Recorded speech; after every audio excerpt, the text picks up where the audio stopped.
नमस्कार दोस्तों, स्वागत है आपका आज के मुख्य समाचार में। सबसे पहली बड़ी खबर में आपको बताएंगे, अखिलेश यादव बोले गांव-गांव जाकर भाजपा की साजिशों का पर्दाफाश करेंगे सपाई। इसी के साथ दूसरी बड़ी खबर में जिक्र होगा कि तालिबान से बातचीत करने वाली मोदी सरकार किसानों से बात क्यों नहीं कर सकती। तीसरी बड़ी खबर में आपको बताएंगे कि करनाल में चल रहे बवाल का असर नोएडा तक, किसानों ने हरियाणा सरकार को दी चेतावनी। दोस्तों, हर एक खबर की गहराई में आपको ले जाएंगे, लेकिन उससे पहले अगर आपको भी ऐसा लगता है कि भाजपा की उल्टी गिनती शुरू हो चुकी है, तो आप अभी इस वीडियो को लाइक कीजिए और इस लाल बटन को दबाकर चैनल को सब्सक्राइब करके घंटी बजाइए और कमेंट में लिखिए जय हिंद। चलते हैं पहली खबर की तरफ। अखिलेश यादव बोले गांव-गांव जाकर भाजपा की साजिशों का पर्दाफाश करेंगे सपाई। जी हाँ दोस्तों, समाजवादी पार्टी के राष्ट्रीय अध्यक्ष अखिलेश यादव ने कहा है कि भाजपा सरकार की कुनीतियों के चलते प्रदेश में स्वास्थ्य सेवाएं पूरी तरह चरमरा गई हैं। भाजपा ने उत्तर प्रदेश को बीमारू राज्य बना दिया है। यही नहीं, भाजपा की संकुचित मानसिकता से समाज के विभिन्न वर्गों में तनाव व्याप्त है। भाजपा ने राज्य में विकास रोककर धोखा दिया है, वो लोकतंत्र के लिए खतरा बन गई है। अखिलेश ने बुधवार को जारी एक बयान में कहा कि समाजवादी पार्टी के कार्यकर्ता गांव-गांव जाकर भाजपा की साजिशों का पर्दाफाश करेंगे, उनकी वादाखिलाफी को सबके सामने लाएंगे। भाजपा के 4.5 वर्षों के शासनकाल में यूपी की जनता को पग पग पर परेशानियां उठानी पड़ रही हैं। कोरोना महामारी के बाद अब चारों ओर डेंगू और वायरल बुखार से लोग परेशान हैं। उन्होंने कहा कि फिरोजाबाद में 90 से ज्यादा बच्चों की मौत हो चुकी है, फर्रुखाबाद में 50 की मौत हुई है, कानपुर में 50 गंभीर बीमार हैं, इनमें से 7 की मौत हुई है। आगरा, बरेली और बागपत में प्लेटलेट्स की कमी का संकट है। झांसी में बेड की मारामारी है और पुरुष वार्ड में महिलाएं भर्ती की गई हैं। कासगंज, मथुरा में 14 मौतें हुई हैं। रायबरेली, उन्नाव आदि में भी स्थिति बदतर है। मेरठ में बुखार बेकाबू, हर घर में मरीज हैं। सुल्तानपुर के जिला अस्पताल में बुखार पीड़ित ज्यादा, बेड कम। उन्होंने कहा कि भाजपा सरकार ने चंद पूंजीपतियों को छोड़कर समाज में सभी के साथ अन्याय किया है। समाजवादी सरकार बनने पर किसानों को पहले जैसी सुविधाएं मिलेंगी, बुनकरों को बिजली फिक्स फ्लैट रेट पर मिलेगी, गरीब महिलाओं को समाजवादी पेंशन जारी की जाएगी, शिक्षक अभ्यर्थियों और शिक्षा मित्रों को न्याय मिलेगा, नौजवानों के रोजगार का इंतजाम होगा, व्यापारियों की समस्याओं का समाधान होगा। चलते हैं अगली खबर की तरफ। तालिबान से बातचीत करने वाली मोदी सरकार किसानों से बात क्यों नहीं कर सकती। जी हाँ दोस्तों, कांग्रेस ने हरियाणा के करनाल में प्रदर्शनकारी किसानों पर पानी की बौछार किए जाने की निंदा करते हुए मंगलवार को कहा कि तालिबान के साथ बातचीत करने वाली नरेंद्र मोदी सरकार देश के किसानों से बातचीत क्यों नहीं कर सकती। पार्टी के मुख्य प्रवक्ता रणदीप सुरजेवाला ने प्रधानमंत्री नरेंद्र मोदी से यह आग्रह भी किया कि वो किसानों को बातचीत के लिए बुलाएं और तीनों काले कानूनों को निरस्त करने की घोषणा करें। उन्होंने संवाददाताओं से कहा, केंद्र और हरियाणा की भाजपा सरकारें 10 महीने से गांधीवादी तरीके से आंदोलनरत किसानों को जानबूझकर भड़काने, भिड़वाने और लड़वाने की साजिश कर रही है। ये साजिश केवल यहीं तक सीमित नहीं है, बल्कि जवानों और किसानों को लड़वाने की भी साजिश है। करनाल में हजारों किसानों पर पानी की बौछारों का इस्तेमाल किया गया, लेकिन किसानों ने अपना संयम नहीं खोया। सुरजेवाला ने केंद्र सरकार पर निशाना साधते हुए सवाल किया, मोदी जी, आप दोहा में तालिबान से बात कर सकते हैं, तो फिर आप दिल्ली की सीमा पर 10 महीने से बैठे अन्नदाताओं से बात क्यों नहीं कर सकते। ये सत्ता का अहंकार किस लिए है। उन्होंने दावा किया, किसान अपनी फसल और अगली नस्ल बचाना चाहता है, लेकिन मोदी जी अपने वित्तपोषक कारोबारियों की तिजोरी भरना चाहते हैं। यह लड़ाई देश बचाने की है, ताकि मोदी सरकार ईस्ट इंडिया कंपनी की तरह देश को गुलाम नहीं बना सके। कांग्रेस महासचिव ने आग्रह किया, नरेंद्र मोदी जी, सब कार्य बंद करके देश के किसानों को बातचीत के लिए बुलाएं, खुद बात करें और तीनों काले कानून आज रात ही खत्म करने की घोषणा करें। चलते हैं अगली खबर की तरफ। करनाल में चल रहे बवाल का असर नोएडा तक, किसानों ने हरियाणा सरकार को दी चेतावनी। जी हाँ दोस्तों, हरियाणा के करनाल में किसान नेता राकेश टिकैत, योगेंद्र यादव आदि किसान नेताओं को गिरफ्तार करने की सूचना पर जेवर क्षेत्र के सैकड़ों किसानों ने यमुना एक्सप्रेस वे के जेवर टोल प्लाजा पर पंचायत की। हालांकि राकेश टिकैत और योगेंद्र यादव समेत किसी नेता को गिरफ्तार नहीं किया गया है। जागरण संवाददाता के मुताबिक मंगलवार को 7:30 बजे के करीब सैकड़ों की तादाद में किसान ट्रैक्टर ट्राली से जेवर टोल पर पहुंचे, जहां पर किसान नेता महेंद्र चोरोली ने उन्हें संबोधित किया। उन्होंने हरियाणा में सत्तासीन भारतीय जनता पार्टी सरकार को चेतावनी देते हुए कहा कि अगर किसान नेताओं के साथ किसी प्रकार का दुर्व्यवहार किया गया तो यूपी के किसान हरियाणा के लिए कूच करने को तैयार हैं। किसान नेता सुंदर सिंह बालियान ने बताया कि शीर्ष नेतृत्व के हरियाणा कूच के ऐलान व तैयारी के लिए किसान जेवर टोल पर पहुंचे थे। किसानों ने टोल प्लाजा पर आगरा जाने वाली लाइन पर शांतिपूर्ण तरीके से पंचायत की थी। किसानों की टोल फ्री करने की कोई योजना नहीं थी। किसानों की अधिक संख्या होने की वजह से कुछ गेट स्वतः ही बंद हो गए। मौके पर जेवर के अलावा कई अन्य थानों की पुलिस मौजूद रही। गौरतलब है कि दिल्ली चंडीगढ़ नेशनल हाईवे पर करनाल के बस्ताड़ा टोल प्लाजा पर 28 अगस्त को हुए लाठीचार्ज के विरोध में संयुक्त किसान मोर्चा के नेतृत्व में किसानों ने मंगलवार को जमकर विरोध किया। मंगलवार को जिला प्रशासन से बातचीत विफल होने के बाद किसान बैरिकेड्स तोड़ते हुए लघु सचिवालय पहुंच गए। किसान लघु सचिवालय गेट के बाहर बैठे हैं। जानकारी सामने आ रही है कि अब लंगर की व्यवस्था की जा रही है। कुल मिलाकर इस बवाल के लंबा खींचने की बात कही जा रही है। करनाल में मंगलवार को भारतीय किसान यूनियन के राष्ट्रीय प्रवक्ता राकेश टिकैत ने कहा कि हरियाणा में सत्तासीन भाजपा सरकार से कई बार बात हुई, हमारी बात नहीं मानी तो लघु सचिवालय में ही महापड़ाव जारी रहेगा। अब किसान पीछे नहीं हटेंगे। बता दें कि किसान महापंचायत की 11 सदस्यीय कमेटी करनाल एसडीएम के खिलाफ कार्रवाई की मांग कर रहे हैं।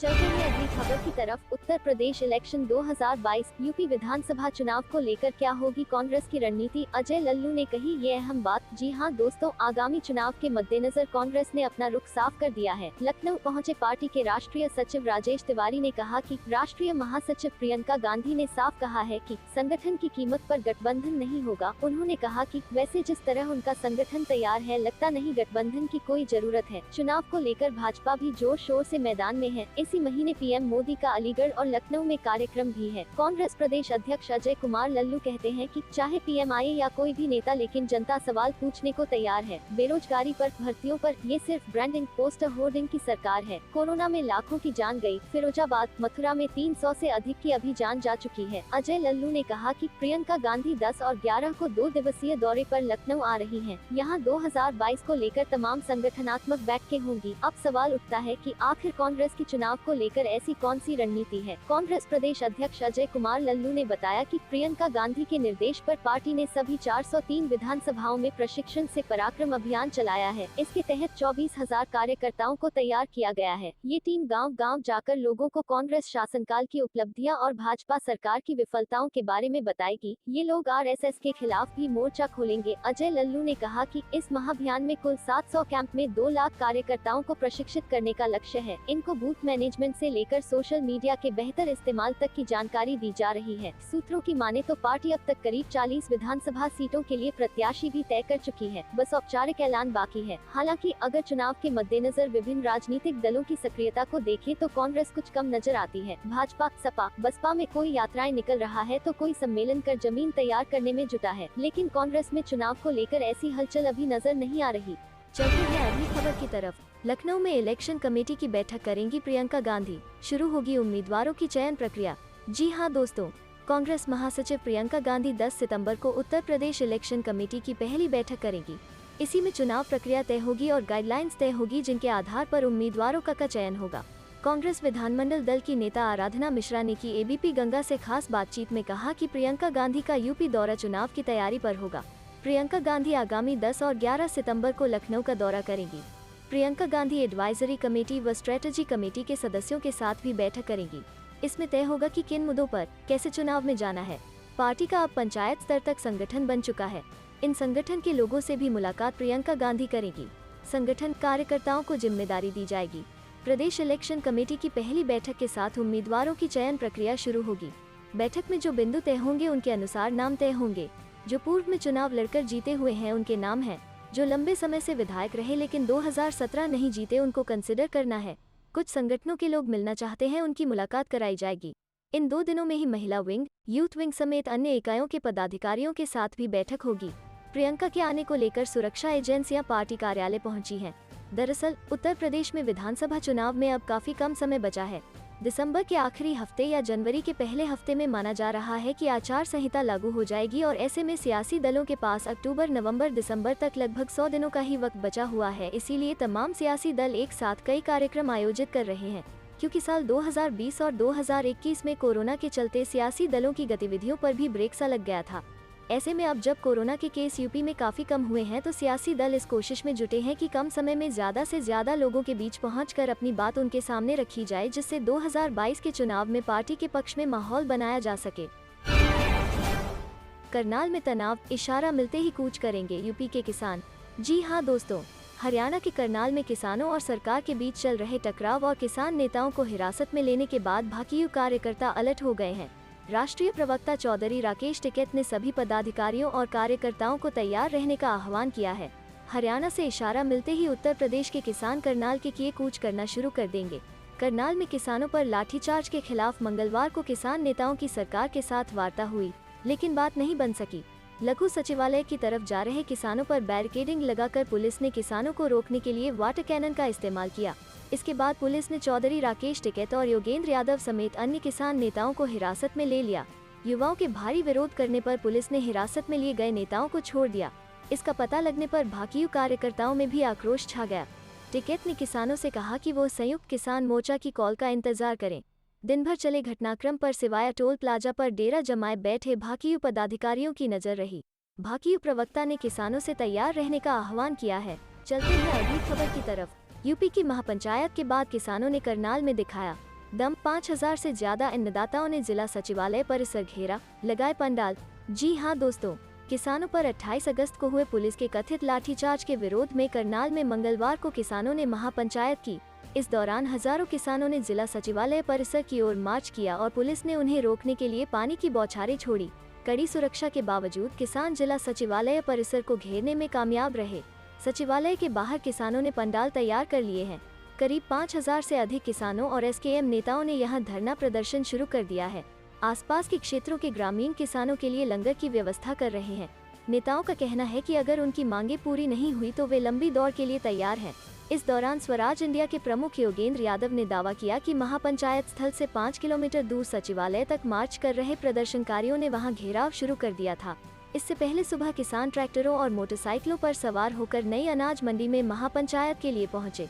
उनके यहां एकत्र होने के बीच स्थानीय प्रशासन ने उनकी मांगों पर चर्चा करने तथा उन्हें सचिवालय की ओर मार्च करने से रोकने के लिए उनके 11 नेताओं के एक प्रतिनिधिमंडल को बातचीत के लिए बुलाया था।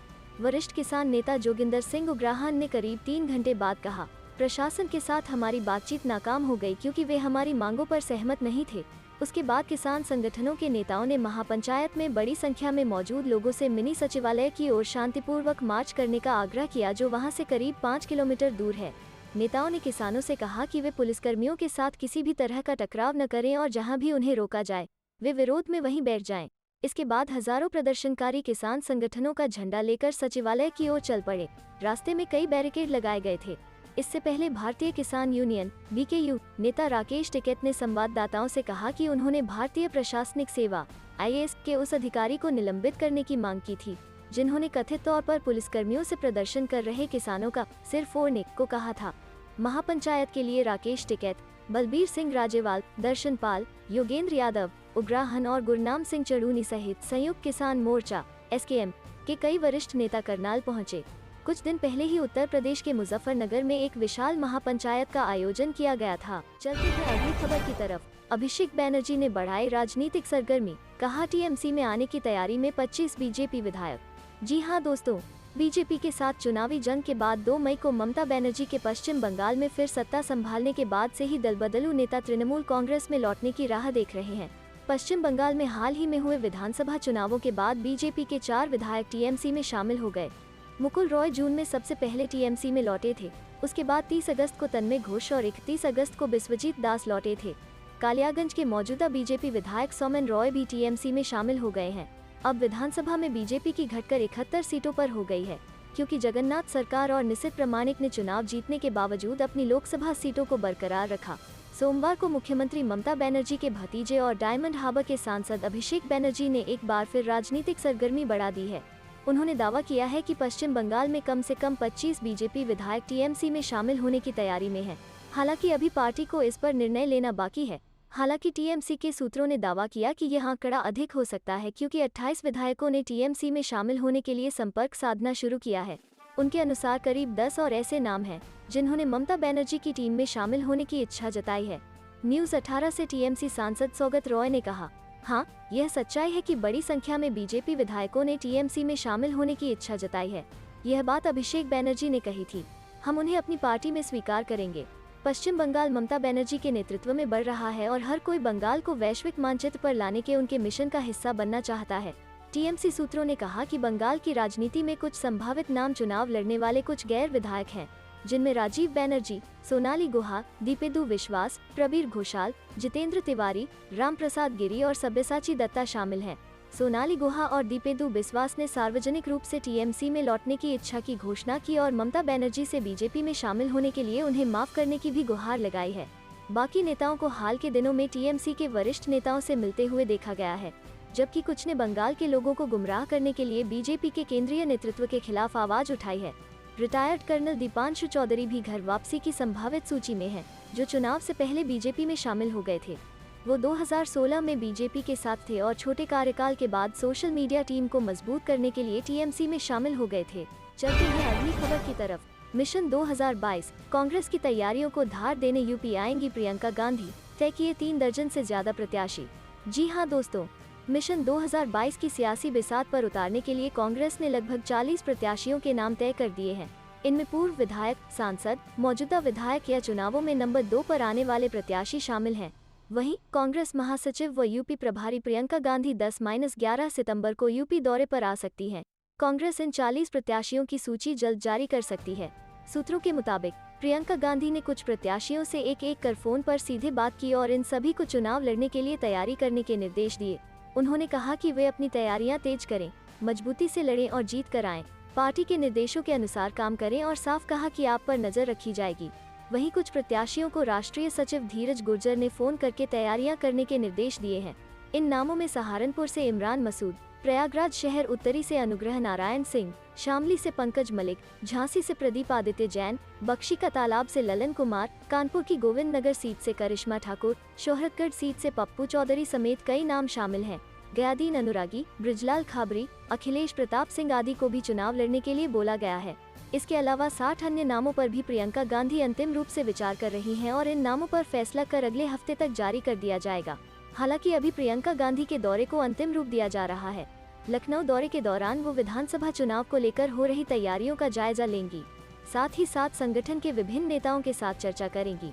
अपने दौरे के दौरान प्रियंका गांधी संगठन की समीक्षा भी करेंगी। इस दौरे में वो पार्टी की राज्य चुनाव समिति और सलाहकार समिति के अलावा अन्य समितियों के साथ भी बैठकें करेंगी। चलते हैं अगली खबर की तरफ। फिर आया सुप्रीम फैसला, ट्रेन देरी से पहुंची तो जिम्मेदार है रेलवे। जी हां दोस्तों, ट्रेनों के लेट होने पर सुप्रीम कोर्ट ने सख्त रुख दिखाया है। उसका कहना है कि रेलवे ट्रेनों के लेट होने की जिम्मेदारी से बच नहीं सकता है। कोर्ट ने कहा कि अगर इससे किसी यात्री को नुकसान होता है तो रेलवे को मुआवजे का भुगतान करने के लिए तैयार रहना चाहिए। निजी क्षेत्र के साथ कम्पीट करना है तो उसे अपने सिस्टम और कार्यशैली में सुधार लाना होगा। कोर्ट ने रेलवे को ट्रेन में देरी के एक मामले में एक यात्री को 30,000 रुपये मुआवजा देने का आदेश दिया।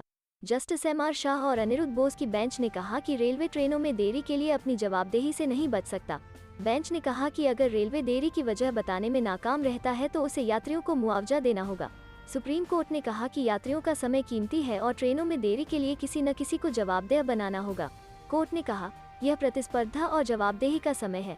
अगर पब्लिक ट्रांसपोर्टेशन को निजी क्षेत्र के साथ कम्पीट करना है तो उसे अपने सिस्टम और कार्यशैली में सुधार करना होगा। देश के लोग यात्री शासन प्रशासन की दया पर निर्भर नहीं रह सकते हैं। किसी को तो जिम्मेदारी लेनी होगी। यह मामला संजय शुक्ला से जुड़ा है। वो अपने परिवार को साथ 11 जून 2016 को अजमेर जम्मू एक्सप्रेस से यात्रा कर रहे थे। ट्रेन को सुबह 8:10 पर जम्मू पहुंचना था, लेकिन यह 12 बजे अपने गंतव्य पर पहुंची। इससे शुक्ला परिवार की फ्लाइट मिस हो गई। उन्हें दोपहर 12 बजे की फ्लाइट से जम्मू से श्रीनगर जाना था। परिवार को टैक्सी से जम्मू से श्रीनगर जाना पड़ा। इसके लिए उन्हें 15,000 रुपये देने पड़े। साथ ही उन्हें लॉजिंग के लिए भी 10,000 रुपये देने पड़े। अलवर जिले के कंज्यूमर फोरम ने उत्तर पश्चिम रेलवे को शुक्ला को 30,000 रुपये का मुआवजा देने का ऑर्डर दिया। स्टेट और नेशनल फोरम ने इस फैसले को सही ठहराया। रेलवे ने फिर इसे सुप्रीम कोर्ट में चुनौती दी। सुप्रीम कोर्ट ने भी डिस्ट्रिक्ट, स्टेट और नेशनल फोरम्स के फैसले को बरकरार रखा।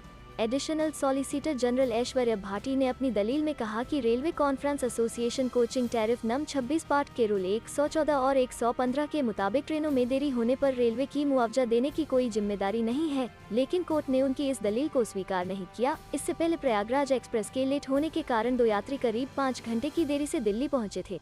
इस वजह से उनकी कोची की फ्लाइट छूट गई थी। इन यात्रियों ने रेलवे के खिलाफ उपभोक्ता फोरम में शिकायत की और फोरम ने रेलवे पर जुर्माना लगा दिया। करनाल में फिर होगा संग्राम, हजारों किसानों ने किया सचिवालय की तरफ कूच, प्रशासन से बातचीत फेल। जी हां दोस्तों, हरियाणा के करनाल जिले में एक बार फिर से अशांति फैलने की आशंका बढ़ गई है। मंगलवार को हजारों किसानों ने प्रशासन की हिदायत के बाद भी जिला मुख्यालय की ओर कूच कर दिया है। इससे पहले किसान संगठनों के नेताओं ने जिला प्रशासन के अधिकारियों से बातचीत की थी, लेकिन वो बेनतीजा रही। इसके बाद किसानों ने मुख्यालय का घेराव करने का फैसला करते हुए कूच कर दिया है। किसान संगठनों ने मांग की थी कि 28 अगस्त को जिले में हुए प्रदर्शन के दौरान लाठीचार्ज कराने वाले अधिकारियों के खिलाफ कड़ा एक्शन होना चाहिए, वरना वे करनाल में स्थित मिनी सचिवालय का घेराव करेंगे।